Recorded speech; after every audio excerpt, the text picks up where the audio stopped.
Good morning. এখন হচ্ছে সকাল প্রায় 11টা বাজে। তো আমার সকালবেলা কটা সাদা ফুল তুলেছি। সাদা ফুল আমি যেহেতু তুলি না, তো সাদা ফুল তুলেছি। আজকে গুরু পূর্ণিমা বলে গুরুদেবের জন্য মালা গাঁথবো। তো এদিকে দেখো আমার স্নান করা হয়ে গেছে। স্নান করে এদিকে পুজোর কাজ জোগাড় গুছিয়ে নিচ্ছি। আজকে একটু সময় লাগলো। তো গুরু পূর্ণিমায় কী কী নিয়মকানুন আছে আমি কিছুই জানি না, কিন্তু আমি আমার মতো করে স্নান করে আর কি ফল মিষ্টি দিয়ে কোনো রকম আমার মতো করে আমি পুজো দিলাম। আর আজকে নিরামিষ খেতে হয় শুনেছি, যে জন্য বাড়িতে নিরামিষ হবে।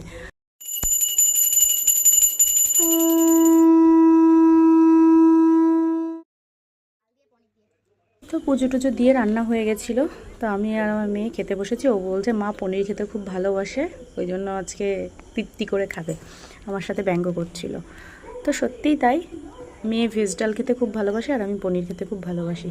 তো আজকের ভিডিওটা এই পর্যন্ত, দেখা হবে পরের ভিডিও। টাটা।